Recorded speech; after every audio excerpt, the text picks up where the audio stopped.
అదే వినరు. భేదం అంటే విరోధం తెచ్చుకోవాలి, ఎలాగైనా వారితో యుద్ధం చేయాలి, అప్పుడు కానీ వారి బలం ఏదో బయటపడదు. కాబట్టి ఎలా వీరితో యుద్ధం తెచ్చుకోవాలి అని ఆలోచించి నందనవనానికి పోలిన అశోకవనాన్ని అగ్నిహోత్రుడు ఎండిన వనాన్ని కాల్చినట్టుగా ధ్వంసం చేసేస్తారు. రావణాసురుడు చాలా ఇష్టమైనటువంటి అద్భుతమైన వనం అండి అశోకవనం. నందనవనానికి పోలినటువంటి అశోకవనాన్ని నేను మొత్తం చిందరవందర చేసేస్తాను, చెట్లన్నీ విరక్కొడతాను. రావణాసుడికి విషయం తెలుస్తుంది కదా, ఎలాగైనా నన్ను పట్టుకోమని రాక్షసుల్ని పంపిస్తాను, వచ్చిన వారందరినీ నేను సంహరిస్తాను, వారి బలమేదో నాకు తెలుస్తుందని చెప్పని దాన్ని విరక్కొడదాం అనుకున్నాను. వెంటనే తలిచారు, సీత నివసించే శంసుకా వృక్షాన్ని మాత్రం విడిచిపెట్టారు, మిగిలిన చెట్లని ధ్వంసం చేసేసారు. ఆయన తలుచుకుంటే ఏముందండి, బ్రహ్మాండమైనటువంటి ఆ వనాన్ని చిందరవందరగా చెట్లన్నీ కూడా విడిచారు, కింద పడేశారు. మహావనమంతా కూడా రూపు చెడి మరి చూడటానికి భయంకరంగా తయారైంది. రాక్షసులు ఘోరమైన అపశకునాలు కనపడ్డాయి. సీతమ్మ వద్ద కాపలా ఉన్న రాక్షసీలు ఆ శబ్దానికి నిద్రలేచారు. ధ్వంసమైన వనాన్ని గురించి సీత వీడెవడు వెంటనే అడిగారు. అమ్మా నీతో ఎవరో ఇందాక ఒక వానరుడు మాట్లాడాడే, ఆయన ఈ వనానంతా ధ్వంసం చేశాడమ్మా, వీడెవరు, ఎవరి వాడు, ఎక్కడి నుండి వచ్చాడు చెప్పు, భయపడవద్దు, తొందరగా చెప్పు, ఎవరాయన, నీతో ఇందు ఏం మాట్లాడాడు, ఈ వనానంతా ధ్వంసం చేస్తున్నాడని చెప్పంటే, ఈ వానరుడు నాకు తెలుసు, మా రాముని యొక్క దూత అని చెప్తే వీళ్ళు బ్రతకనిస్తారా రాక్షసులు? మరి కాదు అని చెప్తే అసత్య దోషం వస్తుంది కదా, ఏం చేయాలి ఇప్పుడు? చాలా జాగ్రత్తగా గమనించాలండి. కొన్ని సమయములలో మరి వారియాక్షులందు వైవాహికములందు ప్రాణ విత్త మాన భంగములందు చకిత గోకులాగ్ర జన్మ రక్షణమునందు వంకవచ్చు అగము కొంత దలిప. ఒకరిని కాపాడడం కోసం, గోవును రక్షించడం కోసం, ఇది ఒక పెళ్లి సమయంలో ఓ చిన్న అబద్ధం ఆడినా ఆ కార్యం నెరవేరేట్టుగా చేయాలి, అప్పుడు పాపం రాదు నీకు. ఎందుకని దానివల్ల ఒక ప్రాణాన్ని నువ్వు కాపాడుతున్నావు. కాబట్టి ప్రాణాన్ని రక్షించడం కోసం చిన్న అబద్ధం ఆడినా తప్పులేదు. అసత్యము ఆయుడికే వచ్చిన పాపము తాను పొందిన పొందుగాక. ఒకవేళ అసత్యం ఆడితే పాపం వచ్చిందనుకో, ఆ పాపానైనా అనుభవిస్తాను, కానీ ఇప్పుడు ఈ వానరుడు ఎవరో నేను చెప్పను అని అనుకొని వెంటనే అన్నదిట, భూతహితమే సత్యము కనుక తాను ఇలా అన్నదిట, నాకేం తెలుసు, పాముల యొక్క జాడ పాముకే తెలియాలి, రాక్షసుల మాయ రాక్షసులకే తెలియాలి, ఆ వానరుడు ఎవడో నాకు తెలియదు. సీతా భగవతి అసత్యం పలికిందంటే ఇది అసత్యం కానే కాదని చెప్పి వ్యాఖ్యాతలు అన్నారు. అందుకని ఆంజనేయ స్వామి ప్రాణాన్ని రక్షించాలి, లేకపోతే ఈ రాక్షసులు ఈయన బతకనివ్వరు. రాక్షసులు రావణాసుని దగ్గరికి వెళ్ళారు. రాజా, అశోకవనంలోకి ఒక భయంకరమైన వానరుడు ప్రవేశించాడు, జానకీదేవితో మాట్లాడాడు. ఆమె కూర్చున్నటువంటి శంసుభా వృక్షాన్ని తప్పితే మిగిలిన వృక్షాలని ధ్వంసం చేశారండి. ఆమెని కాపాడటానికే అలా చేసి ఉంటారు.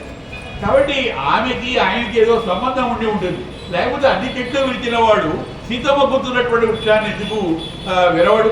పైగా మరి నీవు అంతగా కోరుకున్నటువంటి సీత మీద ఆయన అంత ప్రేమ కలిగి ఉండటం ఏమిటి అని ఆయనకి ఎక్కబోశారు. వెంటనే రాక్షసీలు పలికిన మాటలు విన్నారు. రావణాసుడు మండిపడ్డాడు. ఆయన నేత్రముల నుండి కన్నీటి బిందువులు రాలినైతండి. ఆ కన్నీటి బిందువులు రాలుతుంటే ఎట్లా ఉంటాయో వాల్మీకి భాష వర్ణించారు. బాగా ఏదో కొన్ని సప్తాహాలు చేస్తూ ఉంటారు, అఖండ దీపం వెలిగిస్తారు, నూనె పోస్తూ ఉంటారు. బాగా తప్తమైన తర్వాత ఆ ఒత్తిడికి చిన్న చిన్న బొట్లు పడుతుంటాయి, నూనె బొట్లు బాగా వేడికి అలా పడుతుంటాయి. అలాగే ఆ అగ్ని నేత్రముల నుండి కన్నీటి బిందువులు ఎలా మండుతున్న దీపము నుండి నూనె బొట్లు రాలుతున్నట్టుగా ఉందన్నారు. మండుతున్న దీపం నుంచి నూనె బొట్లు రాలితే ఎలా ఉంటుందో రావణాసుని కంటి వెంట కూడా ఆ బిందువులు రాలుతున్నాయి. అంటే అంత కోపం, అంత ఇబ్బంది పడుతున్నాడు, చాలా దుఃఖపడుతున్నాడు. ఏమిటి, నా వనాన్ని ధ్వంసం చేశాడా? వెంటనే రావణాసుడు హనుమంతుని నిగ్రహించుటకు తనతో సమానుడైన 80,000 మంది కింకర్లను పంపించాడు. ఒక్క వానరుని పట్టుకోవడానికి ఎంతమంది పంపించారంటే రావణాసురుడు 80,000 మంది కింకర్లను, ఆయనతో సమానమైన బలం కలిగిన వారు. అంటే ఆంజనేయ స్వామి బలమేదో ముందుగానే ఊహించాడు. లేకపోతే ఓ వానరుని పట్టుకోవడానికి ఇంతమందిని పంపిస్తారా? 80,000 మందిని పంపించాడు. పంపిస్తే ఆ కింకరులు అందరూ కూడా బయలుదేరారు. ఎలా వెళ్ళారట? ఆంజనేయ స్వామి మీద పడుతున్నారు. దానికి కూడా పోలికి చెప్పారు. మిడతలు మంటలో దూకితే ఎలా ఉంటాయో అలా ఉంది. మిడతలు అగ్నిలో దూకితే ఏమవుతాయండి? కాలిపోతాయి. అలాగే 80,000 మంది కింకరుల యొక్క గతి కూడా ఏమిటి? ధ్వంసమైపోతారు, కాలిపోతారు అన్నట్టుగా ముందుగానే ఉపమానాన్ని వేశారు వాల్మీకి వారు. అలా కింకరులు అందరూ కూడా మిడతలు మంటలో దూకినట్టు హనుమ మీదకి దూకారు. అప్పుడు హనుమ అధికమైనట్టు అతి భయంకరుడై శరీరాన్ని పెంచారు. ఓహో, 80,000 మంది కింకరులు వచ్చారా, నా మీద దూకుతున్నారా? వెంటనే వీరాంజనేయ స్వామి అయిపోతున్నారు. ఆ శరీరాన్ని పెంచారు, తోక పెంచారు, భూమి మీద ఒక్కసారి తలచారు, ఒక పెద్ద అరుపరిచారు. ఆ శ్లోకాలని రామాయణంలో జయ శ్లోకాలు అంటారు. ఈ శ్లోకాలు చదివే 80,000 మంది కింకరులను సంహరించారు. అందుకని ఏదైనా కష్టమైన పని సాధించాలంటే, ఏదైనా వ్యాజ్యంలో గెలవాలంటే, లేదు ఎటువంటి కోరిక నెరవేరాలన్నా ఈ జయ శ్లోకాలు పారాయణ చేసుకుంటే నియమంగా చెప్పారండి. ఇవాళ ఎక్కడో నేను చూశాను, ఆ సుందరకాండ పారాయణ చేసుకుంటే ఏదో విధంగా స్వామివారు వచ్చి కూర్చుంటారు. ఏదో రూపంలో మనం కనపడకపోవచ్చు, ఏదో ప్రసాదం తెచ్చి ఇవ్వటం, ఏదో ఇంకో రకము. మరి ఆ స్వామివారు నిజంగా ఒకే సమయంలో చెప్పాలి, ఒకే చోట కూర్చోవాలి, ఆ కోరిక నెరవేరాలని సంకల్పం చేయాలి. ఆ సంకల్పమే ఇంతవరకు ముందు రప్పించిందండి. ఆ స్వామి వెంటనే అక్కడ జరిగినటువంటి శ్లోకాలు మీకు వినిపిస్తాను, చాలా అద్భుతమైన శ్లోకాలు.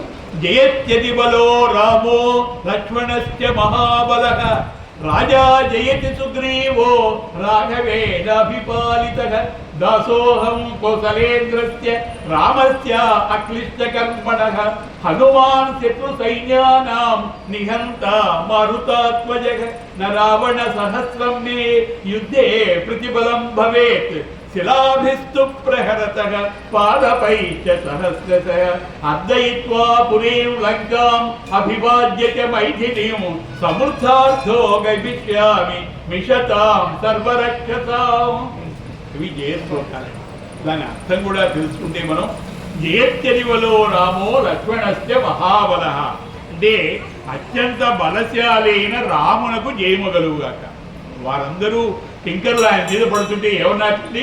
జయ శ్రీరామ్, రాముడికి జయము కలుగుగాక. రాముడికి జయం కలిగిందంటే మనకు జయం కలిగినట్లే. ఇక నేను శ్రీరామ జయం అని రాసుకుంటుంటాం, శ్రీరామ జయరామ జయ జయరామ అంటాం కదా.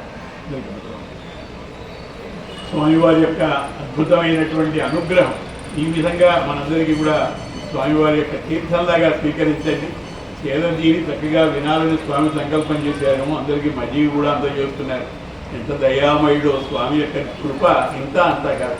జయత్యని బలో రాము అంటే అత్యంత బలశాలైన రామునకు జయములుగాక. గట్టిగా ఒక్కసారి జయ శ్రీరామ్, జయ శ్రీరామ్. రామునకు జయముగలుగాక. మహాబలశాలైన లక్ష్మణునకు జయముగాక. జయత్యదివలో రామో లక్ష్మణస్య మహాబలః రామునకు జయముగలుగాక, లక్ష్మణునకు జయముగలుగాక. తర్వాత రాజా జైతి సుగ్రీవో రాఘవేణాభిపాలితః రామునిచే కాపాడబడిన సుగ్రీవునికి జయముగలుగాక. దాసోహం కౌసలేంద్రస్య నేను ఎవరినో తెలుసా? దాసోహం, అహం దాసః నేను రాముని యొక్క దూతను, రాముని యొక్క దాసుని. దాసోహం కౌసలేంద్రస్య రామస్య అక్లిష్టకర్మణః హనుమాన్ నా పేరు హనుమంతుడు. శత్రు సైన్యానాం నిహంత మారుతాత్మజః నేను వేల కొలది శిలలతో వృక్షములతో యుద్ధం చేస్తుంటే 1000 మంది రావణాసులు కూడా యుద్ధములో నాకు సాటి రారన్నారు.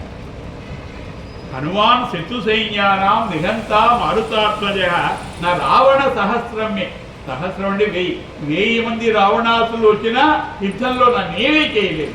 ఆ కాన్ఫిడెన్స్ ఉండాలి, ఆ ధైర్యం ఉండాలి. ఒక రావణాసురుడు ఏమిటి, ఎంతమంది రావణాసులు వచ్చినా నేమీ చేయలేదు.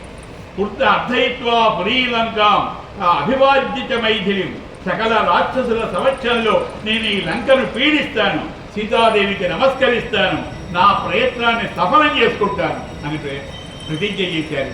జయత్యదిబలో రామో లక్ష్మణస్య మహాబలః రాజా జైతి సుగ్రీవో రాఘవేణాభిపాలితః దాసోహం కౌసలేంద్రస్య రామస్య అక్లిష్టకర్మణః హనుమాన్ శత్రు సైన్యానాం నిహంత మరుతాత్మజః న రావణ సహస్రం మే యుద్ధే ప్రతిబలం భవేత్ శిలాభిస్తు ప్రహరత పాదపైశ్చ సహస్రశ అర్ధయిత్వా పురీం లంకాం అభివాద్య చ వైఖరిం సముద్ధార్థో గమిష్యామి విశతాం సర్వరక్షసాం. చాలా యుద్ధం చేయాలి స్వామివారు. మహాబలుడైన హనుమంతుడు శూరుడైన ఆ రాక్షసుడు తను చుట్టుముట్టగా బహిర్ద్వారంలో ఉన్న భయంకరమైన ఒక ఇనుప కాడలు లాగారు. చేతిలో ఏమి ఆయుధం లేదు స్వామి దగ్గర, ఒంటరిగా ఉన్నారు. 80,000 మంది కింకర్లు మీద పడుతున్నారు. ఏం చేశారట, బహిర్ద్వారంలో ఉన్న ఒక భయంకరమైన ఇనుప గుదియ అంటే ఇనుప కాడలు లాగారు. లాగి సర్పాన్ని గరుడు పట్టినట్టుగా ఆ ఇనుప కాడను పట్టుకొని ఆ ఆకాశానికి తిరుగుతూ రాక్షసులు అందరినీ కూడా దానితో మోగుతున్నారు. వేరే ఆయుధం ఏం లేదు. ఆ ఇనుప కాడతో ఇనుప బ్రహ్మాండమైనటువంటి ఒక పెద్ద గదలాగా ఉన్నది, దానితో అందరినీ కూడా మోగుతున్నారు. 80,000 మంది కూడా చనిపోయినారు. చూడండి, ఒక్క ఆంజనేయ స్వామి వారు ఇంతమంది 80,000 మంది కింకర్లను కూడా ఒక్క దెబ్బతో సంహరించాడు, పట్టు పెట్టారు. యుద్ధంలో కోరుతూ మళ్ళీ యుద్ధాన్ని కోరుతూ బహిర్ద్వారం మీద కూర్చున్నారు. అయిపోయినారా, ఇంకెవరు లేరా? అయినా సరే అక్కడ పైన ఎత్తుగా కూర్చున్నారు. రామనామ ధ్యానంలో రామ్ రామ్ రామ్ అంటూ రామనామ స్మరణతో పునీతుడవుతున్నాడు. ఏమీ అవసరం లేదు. 80,000 మంది కింకర్లను చంపిన అలా పైన కూర్చొని రామనామ ధ్యానంలో ఉన్నారు. వందనము రఘునందన సేతు వందన భక్త చందన రామ వందనము రఘునందన. శ్రీతమానాతో వాదమా నే భేదమా ఇది మోదమా రామ వందనము రఘునందన. కవి గారి కీర్తన రామ వందనము రఘునందన, నీకు నమస్కారం అయ్యా. మరి ఎందుకు నన్ను కాపాడవని ఆర్తిగా పిలుస్తారు. ఇక్కడ కొందరు రాక్షసులు భయపడి పారిపోయి కింకరులందరూ చనిపోయినట్టుగా రావణాసురుతో చెప్పారు. అయ్యా, 80,000 మంది కింకర్లను ఆ వానరుడు ఒక్కడు తప్పేశారు. నేనేదో ఒక విధంగా తప్పించుకొని ఇలా వచ్చాను, అందరూ చనిపోయినారని చెప్తే హనుమ కింకర్లను చంపి మేరు పర్వత శిఖరం వలె ఉన్న చైత్య ప్రాసాదంపైకెక్కి మరి ధ్వంసము చేసి అనుకుంటున్నారు. ఒక్కసారి గర్జించారు, వడలు తరుచుకున్నారు. ఆ ధ్వనితో ప్రాసాదం కాపలా ఉన్నవారు అందరూ మూర్ఛపడ్డారు. అప్పుడు హనుమ మళ్ళీ ఒక్కసారి జయత్యనివలో రామో రక్షణస్య మహాబల. ఒకే శ్లోకాలు ఆవృత్తం అవటంలో రామాయణంలో చాలా అరుదుగా ఉంటాయి. అప్పుడు జరిగిన శ్లోకాలే మళ్ళీ చదివారు. మళ్ళీ ఇద్దరు కింకర్లు వచ్చారు కదా దీంతో యుద్ధం చేయడానికి. ప్రహస్తపుత్రుని హనుమంతునితో తలపడటానికి ఆజ్ఞాపించారు. ఆ ప్రహస్తుడు రాగానే మళ్ళీ ఒక్కసారి జయత్యని బలో అన్నారు. తర్వాత ఆ ప్రాసాదాన్ని కాపలా కాచువారు 100 మంది ప్రాసాదాన్ని ఖడ్గములను పట్టుకొని మారుతిని చుట్టుముట్టారు. గదలతో పరిగలతో మొత్తారు. అప్పుడు హనుమ భీకర రూపం ధరించి మెడ యొక్క బంగారు స్తంభాన్ని ఊడబెరికి గిరగిరా తిప్పారు. ఆ భవనం నుండి అగ్ని బయలుదేరింది. ప్రాసాదం తగలపడ్డది. 100 మంది రాక్షసులు కూడా చనిపోయినారు. ప్రహస్తుని కుమారుడు ఇక జంబుమారిని పంపించారు. ఆ జంబుమార్ అనేటువంటి వాడు గాడిదలు పొంచిన రథమునెక్కాడు. ఆ జంబుమారిని చూసి హనుమ సంతోషించాడు. ఏమనుకున్నట్ట, అర్థచంద్రాకార బాణముతో జంబుమారి హనుమ ముఖంలో శిరస్సులో కొడితే బాణపు దెబ్బలకు రక్తము చింది హనుమ ముఖము వికసించిన ఎర్రతామరలాగా ఉంది. చాలా గొప్పవాడు ఆ జంబుమారి, చాలా పరాక్రమవంతుడు. ఆంజనేయ స్వామి వారి మీదే బాణం వేసేట. అప్పుడు ఆయన ముఖం ఎలా ఉన్నదిట, బాణపు దెబ్బ తగిలి రక్తము చింపిందిట. హనుమ ముఖము వికసించిన ఎర్రతామరలాగా ఉన్నది. రక్తం వచ్చింది కదా, అందుకని అది ఎర్రతామరలాగా ప్రకాశించింది ఆయన ముఖం. విశాలమైనటువంటి ఆ శిలను చూచారు. మరి వాటితో యుద్ధం చేయాలి. ఈసారి ఏం చేశారట, ఒక బ్రహ్మాండమైన శిల ఉన్నది, ఒక బండరాయి. దాన్ని తీసుకున్నారు, ప్రకలించారు. ఆ జంబుమాలి మీద విసిరేశారు. దాన్ని జంబుమాలి 10 బాణములతో ముక్కలు చేశాడు. హనుమ ఒక పెద్ద చెట్టు ఊడబెరికారు, జంబుమాలి మీద విసిరారు. జంబుమాలి ఆ చెట్టును 4 బాణములతో, భుజముపై 5 బాణములతో, గుండె మీద 1 బాణముతో, రొమ్ము మీద 10 బాణములతో హనుమను కొట్టారు. దానితో హనుమ కోపించి తోరణము పరిగా నుడబెరిగి జంబుమాలిని గుండె మీద అలా కొడితే నుగ్గు అయిపోయినట్టు. ఒక్కసారి ఆ జంబుమాల మీద ఒక పనిగా ఒక ఆయుధం తీసి అలా వేయగానే నొగ్గు అయిపోయినాక అక్కడ వర్ణిస్తారు. ఏదో చేయి ఏదో మొండెమేదో చాపమేదో మోకాళ్ళేవో తెలియక ఉండగా నితిజుడు నులి అయి నేలరాలే నుగ్గై నూతయ్య. దాని సంస్కృతంలో స్థిరో నాస్తి నా బాహు నా జానుని నా ధనుహు నా నదో నా హత్వ. చేతులేవో కాళ్ళేవో ఏదో ప్రమాదమై కింద పడిపోయినాడండి, బూడిదైపోయినాడు. చివరికి ఆయన ఎవరో తలేదో కాలేదో కూడా గుర్తుపట్టలేకపోయినావు అని చెప్పి అంటుంటారే, ఆ రాక్షసుడు అలా అయిపోయినట్టు, ఎక్కడ గుర్తుపడడానికి వీలేకుండా పోయినాడు. అలా జంబుమాల నేల మీద పడి అవయవములు ఆభరణములు చూర్ణములై చనిపోయినాడు. కింకరులు జంబుమాని చనిపోవటం విని రావణాసుని యొక్క కోపముచే ఎర్రబడిన కన్నులు గలవాడై మహాబల పరాక్రమ సంపన్నులైన మంత్రిపుత్రులను శీఘ్రంగా హనుమంతుని పోరుటకు ఆజ్ఞాపించారు. 7 మంత్రులు వెళ్తారండి. కొంచెం కృతం చేద్దాం. ఆ 7 మంత్రులు కూడా మహాబల పరివారాహ, అత్యంతమైనటువంటి బల సంపన్నులు, అస్త్రవిజేంద్రులు, సుశిక్షితులు, పరస్పరము పందెములు వేసుకున్నారు, శత్రువులను జయించగోరుతున్నారు. ఆ రథముపై హనుమంతునిపై బాణవర్షం కురిపించారు. మంత్రిపుత్రులు హతులై నేలకూలగానే సైన్యమంతా భయపీడితమైంది, దశదిశలా ఎక్కింది. ఇంకా కొందరు రాక్షసులతో యుద్ధం చేస్తే బాగుందని ఆ తోరణం మీద కూర్చున్నారు. 7 మంత్రిపుత్రులు వస్తారు, వారిని కూడా సంహరిస్తారు. తర్వాత గొప్ప ఉత్సాహం గలవాడు, మహాబల పరాక్రమ సంపన్నుడు, గొప్ప బుద్ధిశాలి అయిన హనుమను ఆ బహిద్వారం మీద చూచారు. వివిధ ఆయుధములు కూడా వేశారు. దుర్ధరుని బాణవర్షము చేత హనుమ పీడించబడిన వాడై తన శరీరాన్ని పెంచి యుద్ధానికి వచ్చాడు. ఆకాశానికి ఎగిరారు. ఒక్కసారిగా దుర్ధరుడు రథము మీద అలా దూకారు. ఆ పాటుకు గుర్రములు 8 నలిగి దుర్ధరుడు మరణించాడు.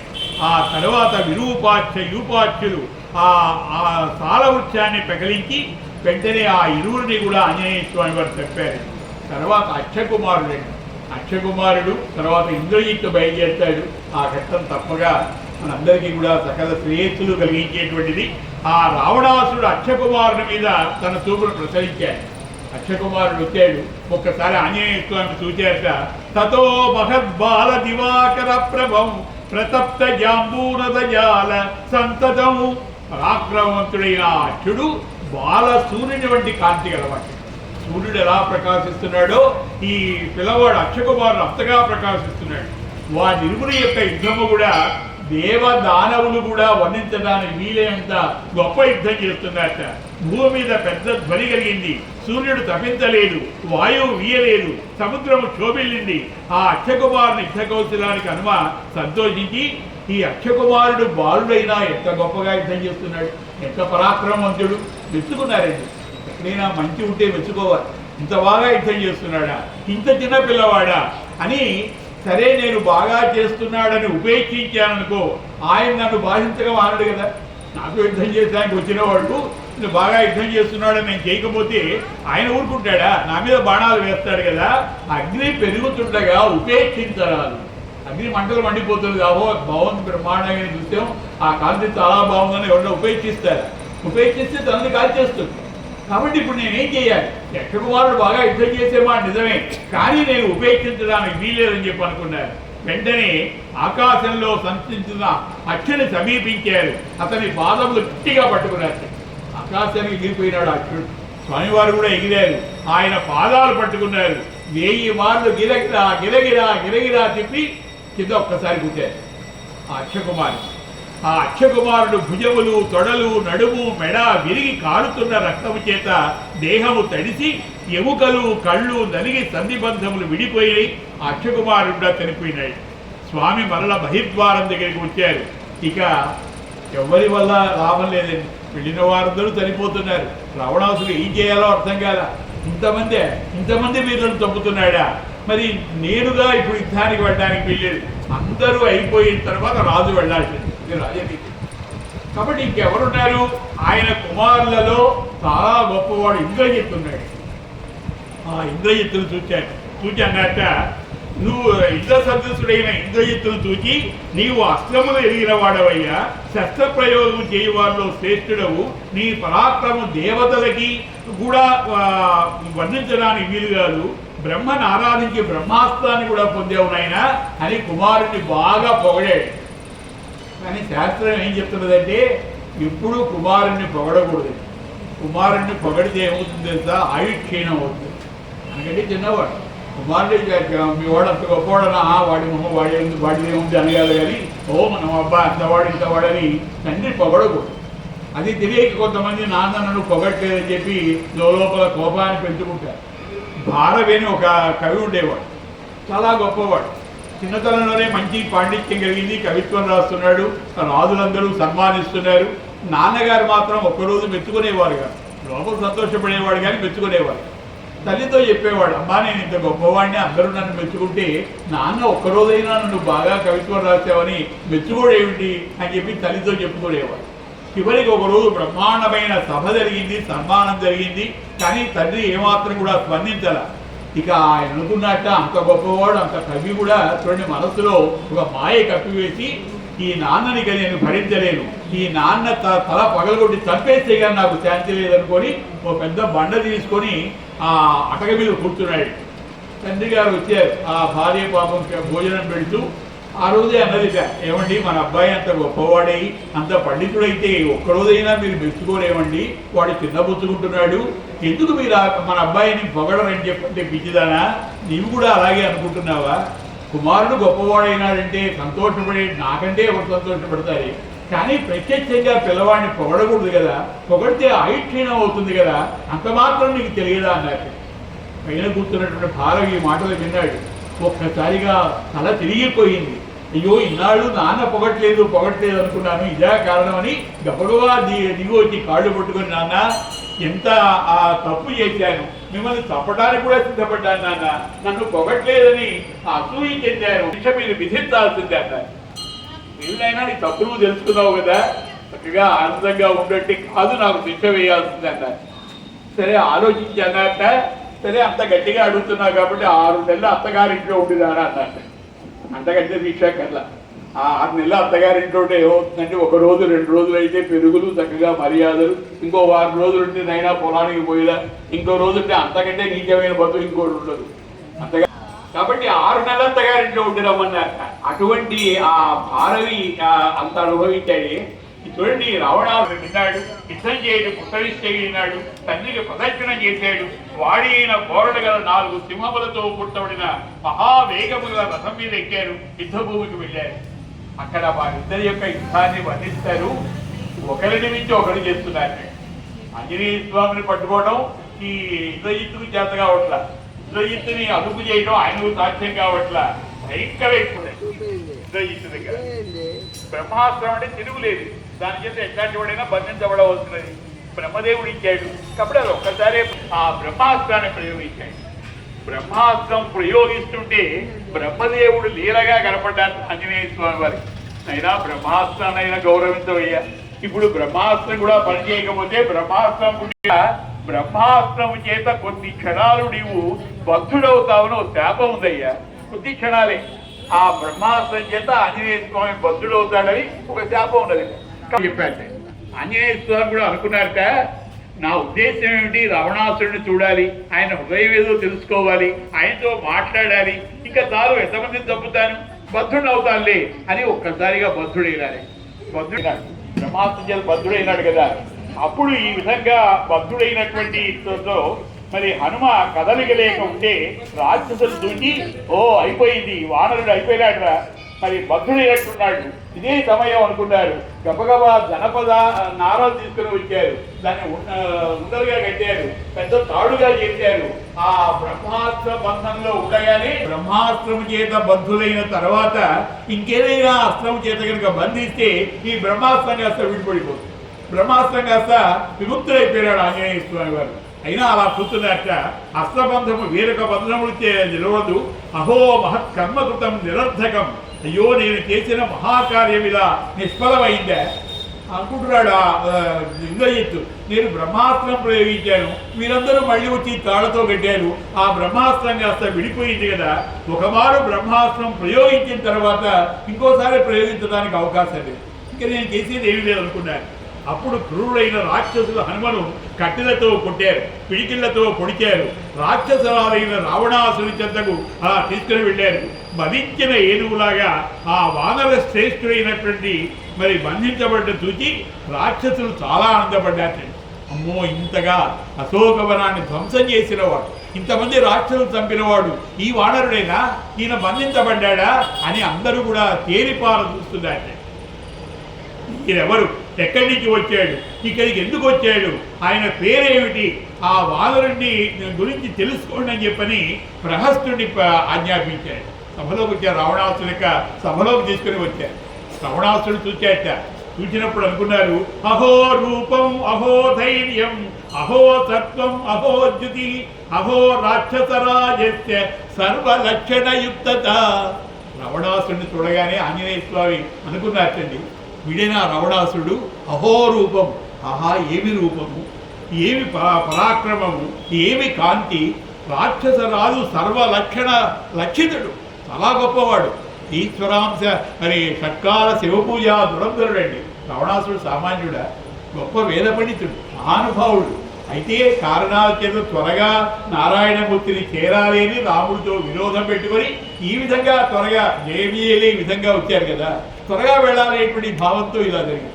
కాబట్టి ఆయన చూచారట, ఇంత గొప్పవాడా రావణాసుడు, ఇంత పరాక్రమవంతుడా అనుకున్నారట. ఆంజనేయ స్వామిని చూచి, వానరుడిని చూచి రావణాసుడు ఏమనుకున్నాడో తెలుసా, కిమేష భగవాన్ నంది భవే సాక్షాత్ ఇహాగతగా. ఇతడు సాక్షాత్తుగా భగవంతుడైన నందీశ్వరుడేదేమో, ఆ నందీశ్వరుడే కాకపోతే ఈ శక్తి ఉంటుందా, ఈ పరాక్రమం ఉంటుందా, ఇన్ని వేల మందిని చంపుతాడా, ఈయన సాక్షాత్తు నందీశ్వరుని యొక్క అవతారమేమో అనుకున్నారు. ఇతనెవరు, ఎందుకు వచ్చాడో కనుక్కోండి ఆ మంత్రి ముఖ్యులతో చెప్తే, ప్రహస్తులతో చెప్తే, వాడు అయ్యా నువ్వెవరు, ఎవరు పంపగా వచ్చావు, నీ వృత్తాంతం ఏమిటంటే ఆంజనేయ స్వామి చెప్తున్నారు, నేను దూతను, వానరరాజైన సుగ్రీవుని దగ్గర నుంచి వచ్చాను. రావణాసుడు నల్లని కాటుక కొండల వలె ప్రకాశించే 5 తలలు గల పాములాగా ప్రకాశిస్తూ ప్రహస్తుడు మళ్ళీ హనుమంతుడితో అన్నట్ట, నీవు కుబేరుని దూతవా, యముని దూతవా, లేక వరుడి చేత చారుడవా, లేక విజయాన్ని కోరుతున్న విష్ణువే నిన్ను పంపించాడా. ఆ విష్ణు అనగానే ఒక్కసారిగా మనస్సు కరిగిపోయింది. విష్ణువు పంపించాడు అంటున్నాడు కదా, ఒక్కసారి నమస్కరించారు ఆంజనేయ స్వామి వారు. ఓం నమో నారాయణాయ, ఓం నమో నారాయణాయ, నమస్తే వాసుదేవాయ, నమస్తే వాసుదేవాయ, ఓం నమో నారాయణాయ, ఓం నమో నారాయణాయ, ఓం నమో నారాయణాయ, ఓం నమో నారాయణ, ఓం నమో నారాయణ. అన్ని మంత్రములు ఇందులోనే ఉన్నాయి. నారాయణ మంత్రం అన్నమయ్య గారంటే అన్ని మంత్రములు ఇందే ఉన్నాయ్యా. అటువంటి నారాయణ మంత్రము, నారాయణ నారాయణ నమస్కరించారు. హనుమ చెప్తున్నారట, నేను దేవేంద్రుడు గాని, యముడు గాని, వరుడు గాని పంపగా వచ్చిన దూతను కానయ్యా, నేను జాతి చేత వానరుండి, వారు వీరు పంపగా వచ్చిన వాడు కాదయ్యా, నేను వానరుండి, జాతి చేత వానరుని, వానరూపం ధరించిన వీరకండి గాను రాక్షసరాలైన రావణాసుని యొక్క దర్శనం చేయాలనుకున్నారు. దుర్లభం కదా. ఇప్పుడు మనం ప్రైమ్ మినిస్టర్ని చూడాలనుకున్నాం అనుకోండి, వీడి మోడీ గారిని చూడాలంటే మనందరం మనం వెళ్ళగలమా? దాన్ని వాడిని ఛేదించుకొని వెళ్ళడం ఎంత సాధ్యం? నేను రావణాసుని చూడాలనుకున్నానయ్యా, అందుకని ఆయన్ని చూడటం కోసం ఏం చేశానంటే ఈ వనాన్ని పాడు చేశాను. ఈ వనాన్ని పాడు చేస్తే నన్ను ఇక్కడికి తీసుకొస్తారు కదా, ఏదో నేరం చేసిన వాడిని రాజు దగ్గరికి తీసుకెళ్ళినట్టుగా చేస్తారు కదా అని నేను అలా చేశాను. రక్షణార్థమే.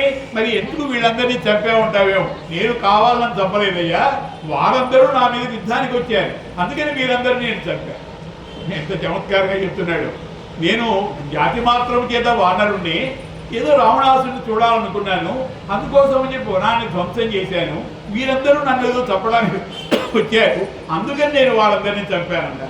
నేను ఒక రాజకార్యం కోసం ఇక్కడికి వచ్చానయ్యా, నేను అమిత పరాక్రమశాలి అయిన రాముని దూతను అన్నారు. చెప్పేశాడు, నేను ఒక కార్యం మీద ఇక్కడికి వచ్చానయ్యా, నేను రాముని దూతను. రాజా, నీ హితము కోరి చెప్తున్నాను, హితవచనాలు విను. మహాత్ముడైన సుగ్రీవుడు సోదరునిలాగా హితబుద్ధితో నీకు పంపిన సందేశాన్ని విను. రాజా దశరథో నామ రథకుంజర వాజిమాన్ పితేవ బంధుర్లోకస్య సురేశ్వర సమచ్యుతి. దశరథుడు రథములు, ఏనుగులు, గుర్రములు సమృద్ధిగా కలవాడు. ఆయన ప్రజలను కన్నతండ్రిలాగా పరిపాలిస్తాడు. ఆయన పెద్ద కుమారుడు రామచంద్రమూర్తి. సీతాపహరణం జరిగింది. వందలు వేలు రాక్షసుల కొలది వానరులు అన్ని దిక్కులకు బయలుదేరారు ఆమెను వెతకడానికి. నేను ఆ కారణం చేతనే ఇక్కడికి వచ్చానయ్యా. అహంతు హనుమాన్ నామ మారుత సౌరస్య సుత. నేను హనుమంతుడను, వాయుపుత్రుడను. సీతాదేవిని వెతుకుతూ 100 యోజనములు పొడవైన సముద్రాన్ని శీఘ్రంగా దాడికడికి వచ్చాను. అశోకవనంలో సీతమ్మను కాల్చాను. రావణ, రామునకు అప్రియము చేసి సుఖము పొందగలవాడు ముల్లోకంలో ఎవ్వరూ లేరు. ఇంత స్పష్టంగా చెప్పారు. రాముడికి అప్రియము చేసి అంటే ఇష్టము లేనటువంటి పని చేసినటువంటి వాడు ముల్లోకాల్లో ఎవ్వరు కూడా బతకలేరయ్యా. అంటే రాముడికి అపకారం చేయడం అంటే ధర్మానికి హాని కలిగిస్తే, రాముడు ధర్మస్వరూపుడు కదా, ఎవరు అధర్మంగా ఉంటే వాడు 3 లోకాల్లో ఎవరు వాడిని కాపాడేవాళ్ళు అని అర్థంలో నీవు ఇక్కడి వరకు కూడా ధర్మఫలాన్ని అనుభవించావయ్యా. నీ అధర్మానికి పై శీఘ్రమే ఫలాన్ని అనుభవిస్తావు. ధర్మానికి తగినటువంటి ఫలాన్ని అనుభవించాలి, అధర్మానికి తగిన ఫలితాన్ని కూడా అనుభవించాలి. ఇన్నాళ్ళు నీవు ఇంత ఐశ్వర్యంతో ఇంత తొలుతూగుతున్నావంటే ఈనాడో శివపూజ చేసుకున్నావు, శివపూజ దురంధరుడివి, అందుకనే ఐశ్వర్యాన్ని పొందావు, ఇంత పరాక్రమం కలిగి ఉన్నావు. కానీ నువ్వు అధర్మం కూడా చేసావు కదా. ఏమిటి అధర్మము? సీతా భగవతిని అపహరించి తీసుకుని వచ్చావు, నీ రాజ్యంలో ఉంచావు. ఆ అధర్మానికి ఫలితం ఏమిటి? నీకు చావు తప్పదు. కాబట్టి ఇన్నాళ్ళు నువ్వు ధర్మఫలాన్ని అనుభవించావు, ఇప్పుడు అధర్మ ఫలాన్ని కూడా అనుభవించబోతున్నావు. కాళరాత్రీతి తాం విద్ధి సర్వలంకా వినాశిని. నీవు ఎవతను సీత అని తలుచుతున్నావో ఆమె సకల లంకా నగరాన్ని కూడా నాశనం చేసేటువంటి కాళరాత్రి స్వరూపంగా తెలుసుకోవయ్యా. సీత అనుకుంటున్నావు, ఎవరు ఆమె? సాక్షాత్తు కాళరాత్రి. నవరాత్రులలో శ్రీశైల క్షేత్రంలో అమ్మవారి అలంకారాల్లో కాళరాత్రి అని ఒక వేస్తారు. అద్భుతమైనటువంటి అమ్మవారి యొక్క పరాక్రమంతో కూడినటువంటి రూపం, నల్లగా అద్భుతమైనటువంటి రూపంలో ఉంటుంది. కాబట్టి సీతాభగవతి ఎవరు అనుకుంటున్నావయ్యా? కోపిస్తే ఆమె కాళరాత్రిలాగా మారిపోతుంది. నువ్వు ఎవరిని సీతాన్ని తలుచుతున్నావో ఆమె సకల లంకానగరాన్ని నాశనం చేసే కాళరాత్రి స్వరూపంగా తెలుసుకోవయ్యా. మరి సీత శరీర రూపం ధరించిన యమపాశం స్వయంగా నీ మెడకు చుట్టుకొని ఉన్నది. నా మాట విను. రాముడు చంపదలిచిన వారిని కాపాడగల శక్తి బ్రహ్మాది దేవతలు కూడా లేదయ్యా. రాముడు చంపాలనుకుంటే కాపాడాలంటే బ్రహ్మదేవుడికి కూడా శక్తి ఉండదయ్యా. కాబట్టి గంభీరమైన ఈ మాటలు విన్నాడు. రావణాసుడు కోపంతో కందులు తిప్పాడు, వానరుని చంపడానికి ఆజ్ఞాపించాడు. నా రాజ్యానికి వచ్చి రాముణ్ణి పొగడుతూ నన్ను ఇలా ధిక్కరిస్తాడా? వెంటనే ఈ వానరుని చంపండి నా ఆజ్ఞ ఇచ్చాడు. అంటే దూత కార్యముగా తాను చెప్పవలసిన ఆ మాటలు హనుమంతుడిని చంపుటకు విభీషణుడు అంగీకరించలేదు. అన్నయ్య, దూతగా వచ్చిన వాడిని ఎవరైనా చంపుతారా? ఆ దూత యొక్క స్వతంత్రత ఏమున్నది? రాజుగారు ఏమి చెప్పమన్నారో ఆ మాట చెప్తారు. ఇప్పుడు పోస్ట్ మ్యాన్ వచ్చాడు, ఏదో ఉత్తరం ఇచ్చాడు, ఈ రోజుల్లో లేవనుకోండి, అంత ఫోన్ల మీదే. తీసుకొచ్చినప్పుడు ఏదైనా ఒక చెడు వార్త తీసుకొచ్చాడు అనుకోండి, ఒరే నాకు ఉద్యోగం లేదని, ఉద్యోగం పోయిందని తీసుకొచ్చావని వాడిని కొడతావా? వాడి తప్పే ఉన్నది, ఆ వచ్చిన జాబు తీసుకొచ్చి వీడిచ్చాడు. అలాగే దూత తప్పే ఉన్నది, రాముడు చెప్పమన్న మాటలు వీడు చెప్పాడు, నీవు ఆయన మీద కోపిస్తావేమిటి? ఆయన్ని చంపుతానంటావేమిటి? అన్నా, నీవు ఈ వానరుని క్షమించు, దూతను చంపడము ధర్మము కాదు. చూడండి, విభీషణుడు రాక్షసుడైనా రాక్షస లక్షణాలు లేనటువంటి ఉత్తముడే. వెంటనే చెప్పాడు, దూతను చంపకూడదన్నయ్యా, వాడి తప్పే ఉన్నది. పైగా క్షమస్వ, రోషం చెయ్య, రోషాన్ని విడిచిపెట్టు, కోపాన్ని విడిచిపెట్టు. వధంన కుర్వంతి పరావరజ్ఞాః. కాబట్టి వానరుని సంహరించున్న రాజధర్మానికి విరుద్ధమయ్యా. ఈ హనుమంతుని పంపకపోతే మరి మన వార్త వాళ్ళకి ఎలా తెలుస్తుంది? మన విషయం మళ్ళీ రాజుకు తెలియాలి కదా. మనం యుద్ధం చేయాలంటే ఆ రాజపుత్రుడైన రామలక్ష్మణుల దగ్గరికి వెళ్ళి మన సంగతి చెప్పగల వారు ఎవరుంటారు? కాబట్టి ఎంత మాత్రం ఇది సరికాదు. నీవు ధర్మజ్ఞుడవు, కృతజ్ఞుడవు, పరమార్థము తెలిసిన వాడవు, యుక్తాయుక్త తెలుసుకొని ఏదైనా దండన విధించవు. దూతని చంపకూడదు కానీ ఏదో నీ తప్పు చేసావనుకుంటే ఏదో దండన విధించవు. ఏదైనా దండన చేసి వదిలిపెట్టమంటే రాజద్రోహి ఒకటి చేత పాపాచరగల వీరిని చంపుతానని చెప్పి మళ్ళీ వాదించాడు. కానీ తన యజమాని ఆజ్ఞను నిర్వహించు సందర్భంలో ఎక్కడా ఏ జాతిలో కూడా దూతను చంపడం తగదని ఎన్నో రకాలు చెప్తే మొత్తానికి విన్నాడు. అయితే ఏం చేద్దామన్నారు? అంగవైకల్యం కలిగించడం కానీ, కొరడాలతో కొట్టడం కానీ, ముండనం చేయించడం కానీ, ముద్ర వేసి పంపించడం కానీ ఇందులో ఏదైనా చేయవచ్చన్నారు. అంటే తల గురికి పంపించడం కానీ, కొరడాలతో కొట్టడం కానీ, తర్వాత ఏదైనా ముద్ర వేసి ఇట్లా రాజద్రోహి అని ముద్ర వేసి విడిచిపెట్టడం కానీ ఏదైనా చేయవచ్చన్నారు. అప్పుడు ఇతన్ని చంపినతో ఆకాశంలో ప్రయాణము చేసి సముద్రము దాటి కడిగి రాగల దూత ఎవరు రారంటే రావణాసురు తన తమ్ముడు పలికిన ఉత్తమమైనటువంటి వాక్యములు విని బుద్ధిపూర్వకంగా అంగీకరించారు. సరే తప్పవద్దయ్యా, ఆ వానరులకు చాలా ఇష్టమైంది ఏదండి? వాళ్ళ తోక. కాబట్టి ఆ తోకతో నిప్పు పెట్టి పంపిద్దాం. ఈ తోకతో గ్రామం అంతా రాజ్యం అంతా తిరుగుతాడు. దూతను వధించడనిజమే, కావున ఏదైనా దండన విధించాలనుకొని కపీనాం కిలలాంగూలం ఇష్టం భవతి భూషణం, కూతులకు తోక ప్రీతిని కుట్టే అలంకారం కనుక దాన్ని శీఘ్రమే కాల్చుట. అలా కాలుతున్న తోకతో ఇతడు వెడలుగాక అంగవైరూప్యం కృషించగా ఇతనిని ఆప్తులు, సోదరులు, బంధువులు, మిత్రులు మరి తోకతో కూడిన ఈ వానరుని లంకానగరంలో ఊరేగించండి. ఆ మాట వినగానే కోపపీడితులైన రాక్షసులు హనుమంతుని ఏదో తన ఆ శిక్ష విధించాలని ముందుకు వస్తున్నారు. హనుమ శరీరాన్ని వెంటనే పెంచసాగారు. కోపంతో మండుతున్న తోకతో రాక్షసులను మోదారు. మండుతున్న హనుమంతుని తోకను చూడాలని స్త్రీలు, వృద్ధులు అందరూ కూడా తండోపతండాలుగా వచ్చారు. వానరుట ఆ వానరుని తోకకు నిప్పు పెట్టారట. రండి రండి చూద్దామని అందరూ వచ్చారు. ఈ సకల రాక్షసులను సంహరిస్తా నేను ఒక్కడనే చాలదును, కానీ నేను అలా చేయడం రామునికి అభిమతం కాదు. రాముని ప్రీతికై ఈ బంధనమును సహిస్తాను, నేను విడిపించుకోగలను, వెళ్ళగలను. కానీ నాకు నిప్పు పెట్టారు, ఊరేగిస్తున్నారు. రాత్రి నేను లంకలో తిరిగినప్పుడు ఎవరి ఇల్లు ఎక్కడో నేను బాగా గమనించాల. ఆ అడ్రస్లన్నీ రాసుకోవాలా, ముందు ముందు అవసరం అవుతుంది కదా. ఇప్పుడు నన్ను తోకలు నిప్పు పెట్టి ఊరేగిస్తున్నారు కదా, ఎవరి ఇల్లు ఎక్కడో బాగా నేను నోట్ చేసుకుంటాను. అప్పుడు యుద్ధంలో నాకు బాగా పనికొస్తుంది, నాకేమీ భయం లేదు, ఊరేగించండి అన్నట్టు. రాక్షసులు శంఖాలు ఊదుతూ, పేరులు వాయించుతూ, సింహనాదం చేస్తూ హనుమంతుని లంకలో తిప్పారు. హనుమ అంతా జాగ్రత్తగా పరిశీలించి హనుమంతుని తోకేలా కాలుతుండగా వికృతములైన కళ్ళు గల రాక్షస వనితలు సీతకు ఆ దుఃఖవార్త చెప్పారు. అక్కడ కానీ ఆపడానికి వెళ్ళలేదు కాబట్టి ఒక్క 5 నిమిషాలమ్మా. ఆ వెంటనే ఆ సీతమ్మకు వెళ్ళి చెప్పారమ్మా, నీతో ఒక వానరుడు మాట్లాడాడే, ఆ వానరుని తోకకు నిప్పు పెట్టారమ్మా, అనేక రకాలుగా ఊరేగిస్తున్నారు.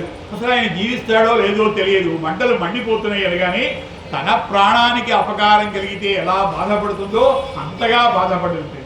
నా రామదూత హనుమంతునిగా, నా ప్రాణదాతగా ఇంత కష్టమా, తోకకు నిప్పు పెట్టారా, ఎలా ఈయన్ని రక్షించుకోవాలి? పతివ్రత శిరోమణి కాబట్టి వెంటనే ప్రతిజ్ఞ చేసింది. యజ్ఞస్తి పతి శుశ్రూష యజ్ఞస్తి చరితం తపః యది చాస్తేకపత్రీత్వం సీతో భవ హనుమతః. ఓ అగ్నిదేవా, నేనే పతి సేవా పరాయణురాలనైతే, నేనే తపస్సు ఆచరించేదాననే కనుకైతే, పతివ్రతనే కనుకైతే నీవు హనుమంతుని శరీరము కాల్చకుండా చల్లబడుగాక అన్నది ప్రతిజ్ఞండి. నేనే పతివ్రతని అయితే అగ్నిహోత్రుడు ఈ ఆంజనేయ స్వామికి ఏమీ ఇబ్బంది కలిగించకూడదు, చల్లబడిపోవాలన్నది. యదిమా వృత్త సంపన్నాం తత్సమాగమ లాలసాం సవిజానాతి ధర్మాత్మా సీతో భవ హనుమతః. ధర్మాత్ముడైన రాముడు ఎరుగునేని రాముని సమాగమనానికి పరితపించుతున్నట్టుగా రాముడు తెలుసుకుంటే నీవు హనుమంతుడైన చల్లబడుగాక అంటే చాలా ఘట్ట ఉన్నది. అక్కడ ఇంకా ప్రతిజ్ఞ చేస్తుంది. సీత వెంటనే ఆంజనేయ స్వామి తోక మంట మండుతున్నది కానీ కొంచెం కూడా ఆయనకు వేడి కలగటలేదు. అదంతా అగ్నిదేవుడి యొక్క అనుగ్రహం. సీతాదేవి యొక్క సౌమ్యత చేత, రాముడి యొక్క తేజస్సు చేత, మా తండ్రి వాయుదేవుడితోడి చెలిమి చేత దహించే స్వభావం కలబాడైనా అగ్ని నన్ను కాల్చలేదు. ఆంజనేయ స్వామి ఆశ్చర్యపడుతున్నారు. వేడెక్కబోగా మంచి గంధం పూసినట్టుగా చల్లగా ఉన్నది టెంట్. ఏమిటి ఈ వింత అనుకొని, ఓహో మా తండ్రి గారి యొక్క వాయుదేవుని యొక్క అనుగ్రహం, రాముడి యొక్క మహిమ, సీతమ్మ యొక్క సౌమ్యత, ఇవన్నీ నన్ను ఈ విధంగా తెలిసినాయని ఆనందపడి ఎంతో సంతోషంగా ఉన్నారు. ఆ తోకని తర్వాత తనే తల్లార్చుకున్నారు. తర్వాత ఘట్టం ఏం జరిగిందో రేపు ఘట్టంలో, రేపు ఎల్లులో పూర్తవ్వాలి. సుందరకాండ మరి గంటలో చెప్పడం అంటే సామాన్యమైంది కాదు. ఈటీఎస్ లాగా పరిగెత్తుతున్నాను, నాతో పాటు మీరు కూడా పరిగెత్తుతున్నారు. ఎందుకంటే ఆ కథలో ఉండేటువంటి అద్భుతమైనటువంటి సౌందర్యం, సౌందర్యమైనటువంటి కథ. సుందరే సుందరో రామ, సుందరే సుందరీ సీత, సుందరే సుందర కపి, అటువంటి ఆంజనేయ స్వామి చరిత్ర మీ అందరికీ కూడా హనుమాన్ చాలీసా అనుకున్నాం. కానీ ఈరోజు చివరిది శంకర సువన కేసరి నందన తేజ ప్రతాప మహాజగవందనం. నేను అందరూ కాందే మూంజ జరేవు చెప్పుకున్నాం. తర్వాత శంకర సువన కేసరి నందన తేజ ప్రతాప మహాజగవందన. చాలా తేలికైంది ఇది. శంకర సువన అంటే రుద్రాంశ సంభూతుడి వయ్యా, శివుని యొక్క అంశతో పుట్టిన వాడివి. శంకర సువన కేసరి నందన, నువ్వు కేసరి అనేటువంటి రాజు యొక్క కుమారుడివయ్యా, కేసరి అనే వానర రాజు కుమారుడు. తేజ ప్రతాప